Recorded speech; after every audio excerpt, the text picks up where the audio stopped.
Look, some major news just dropped straight out of our beloved Detroit. A story that's got the Honolulu Blue faithful fired up. We're talking about a fiery rivalry, locker room intel, trade rumors, and even some injury concerns right out of the gate. Only here will you get this kind of raw emotion mixed with real talk analysis. So tell me, are you ready for this whirlwind? Before we dive headfirst into the news, I gotta be real with you. More than 90% of the people who come here still haven't hit that subscribe button. Can you believe that? You're missing out on hardcore analysis, fan-to-fan talk, and true Blue Lions news central. Don't sleep on it. Click now, join our pride, and let's go on this ride together. So, listen up, because today's conversation starts with Terry and Arnold. The rookie didn't mince words, he went straight for it. They don't like us, and we don't like them. Simple as that, no fluff. And let's be honest, that kind of honesty is what the Lions Nation loves to hear. The rivalry with the Packers has always been heated, but when a new player comes in and already understands the spirit, it gives you a jolt of energy. It's like he's saying, I got the message, and I'm ready to fight. To be honest with you, when I heard that, it took me back to those old wars at Lambeau, snow falling, us suffering but screaming until our throats gave out. And to see Arnold, who's still earning his stripes, already talking like that. It warms the heart of any true fan. It might seem like a small detail, but it's not. It shows the locker room is in tune with the fan base. The guy also talked about turning the page after the loss to the Commanders. And it got me thinking, you know when you take a bad fall, but you get up saying you're not going to make that mistake again? That's it.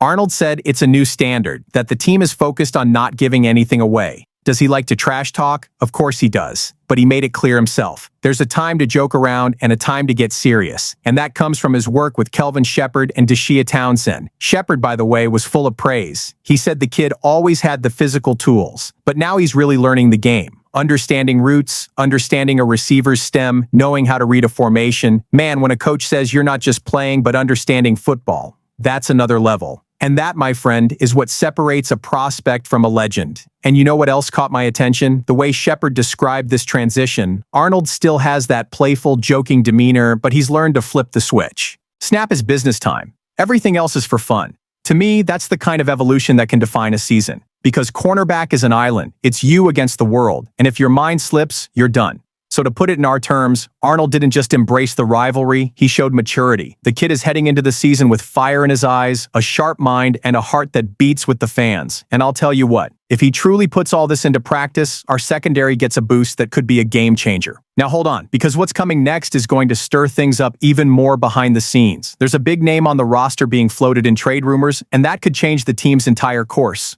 Next up, this is a heavy one. They're talking about a possible trade for Alex Anzalone to the Cardinals. Just hearing that gives me a pit in my stomach. The guy is a moral captain in that locker room, you know? It's not just about stats, it's about leadership. And when a journalist floats the idea that Gannon, the Cards coach, might want him there, it really gets to us who follow every detail. This guy, Matt Levine, brought up the hypothesis because Anzalone wants an extension, but Detroit isn't too keen on talking right now. And if the team doesn't plan on re-signing him, it makes sense to at least get a draft pick in return, right? From a cold, logical point of view, yes. But what about the team's soul? Because to be honest with you, when I think back to his 2022 season, he had 125 tackles, 7 QB hits, 7 tackles for loss. He seemed like a motor that never stopped. After that, even with an injury in 2024, he still delivered 63 tackles in just 10 games. Not just anyone can maintain that level. Now, looking at the Cardinals side, man, they are desperate for linebackers. The ESPN ranking showed they're way down 29th, while we're a top 5 in the league. For Arizona, it would be a dream deal, especially since Anzalone wouldn't be expensive to acquire. Short contract, 30 years old, plenty of experience. But I ask you, does it make sense for Detroit to give him up? Because we might have depth, but playoff experience, real battle-tested grit. You don't find that on every corner. And if the goal is the Lombardi, as Arnold said earlier, do you trade a leader like that for a future pick that might not pan out? It's a tough pill to swallow. And there's another thing. Levine said the Cards could re-sign him later, since they would have paid to get the guy. But what about us? Where does that leave us? Just relying on the young guys? It could work, sure, but it's way too risky. Football isn't just about stats, it's about trust. It's about that guy who pulls the group together when things get ugly. The fans weren't happy with this speculation at all. In the Lions Nation groups, I've already seen people saying that trading Anzalone now would be like pouring gasoline on the fire. Because imagine starting the season losing a defensive captain. The mood would sour real quick. So, to put it in our barstool terms, it's an interesting rumor. It makes sense on paper, but it could also backfire.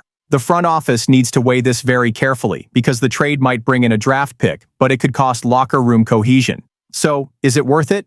Hang on, because the next one is even crazier. It involves a major defensive reinforcement, a first-round name, and a direct impact against rivals that gets our blood boiling. Now, my friend, this one is going to hit everyone. They're talking about Kwity Paye coming to Detroit. Just imagining it gives me chills, because the guy is a Michigan homegrown talent. He's got local blood, and he could be exactly the missing piece next to Hutchinson. I'm not saying he's Micah Parsons, but we need someone who can stop offenses from double-teaming Hutch. Look at the situation. Marcus Davenport can't stay healthy. Pascal is already starting on the NFI, and the rest? Well, they're more rotation than absolute starters. Then the chance to bring in Paye comes up, a guy who was a first-round pick for the Colts in 2021. Since then, the guy has only gotten better. He had 4 sacks his rookie year, then 6, then 8.5, and he finished 2024 with another 8. Pure consistency. On top of that, 12 QB hits, 10 tackles for loss. He's always a problem.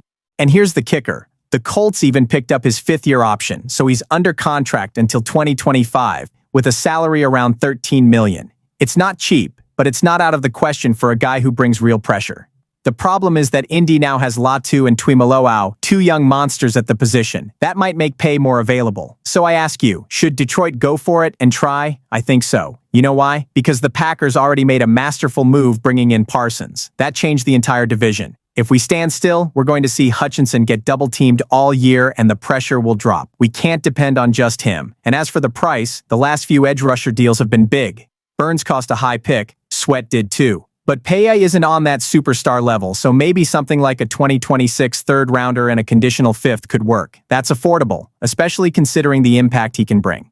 To be honest with you, I get excited just thinking about Hutch and Paye together. A respectable duo, capable of stopping elite offenses. And it's not just about technique, it's also about identity. Bringing a former Michigan Wolverine to the Lions has a special flavor. It creates an automatic connection with the fans. And you know this, when the fan base buys in, Lambeau or Soldier Field feel like our backyard. So in our hardcore way, Paye isn't the most expensive cherry on the shelf, but he could be that ingredient that transforms the entire dish. The defense is already solid, but with him, it becomes elite. Now, will the front office have the guts to take that step? Because if this news gives you a pit in your stomach, imagine what's coming next. We've got confirmed injuries for the game against the Packers, and that could really complicate things right at the start. And then comes that cold splash of reality no one likes to hear. 3 confirmed injuries right at the start against the Packers. Yeah, my friend, we're already starting the season with a stress test. Running back Sione Vaki, linebacker Trevor Nowaski, and OL Jamarco Jones are out.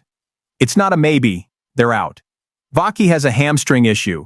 That kind of injury is annoying, it takes time to heal, and a running back depends on explosion. Now think about this. Right in the opener, against a direct rival, losing a piece who was drawing attention in the preseason. It hurts not only the team, but the fans too.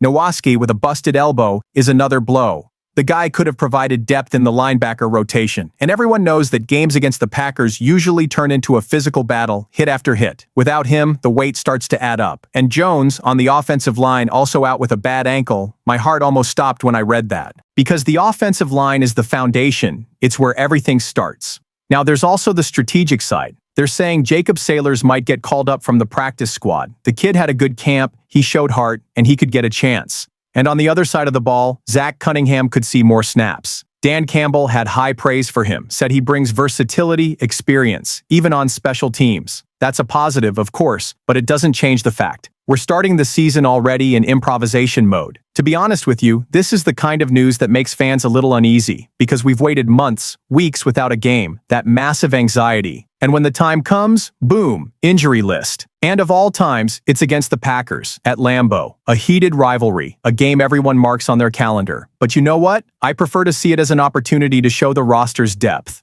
They always say Dan Campbell loves an underdog. He loves when a guy no one expects steps up and gets the job done. What if Sailors or even Cunningham become a standout? That's when stories are born that we remember years later at the bar. And another thing, Campbell himself said the focus is on turning the page, forgetting the game against Washington. Now it's 2025, a new season, a direct rival, and time to let go of the handbrake. He said, games that count, real football. That gave me chills. The guy is fired up, and if he's fired up, you can believe the whole team is going to come out biting. So, in our way, it hurts to lose pieces right off the bat, but it's also a chance to show collective strength. Now, the question that remains: could this tense opening be a harbinger of an epic season or more suffering? You know what really hits after all this? It's the feeling that we're in the middle of a perfect storm. The rivalry with the Packers is boiling over. There are trade rumors involving a locker room leader, a potential major defensive reinforcement, and to top it all off, injuries right at the start. It's an emotional cocktail that only those who wear Honolulu blue truly understand. I believe this year smells like something big, but only time will tell. Comment below, because this is the home of the true Lions Nation, and get your heart ready because the best is yet to come.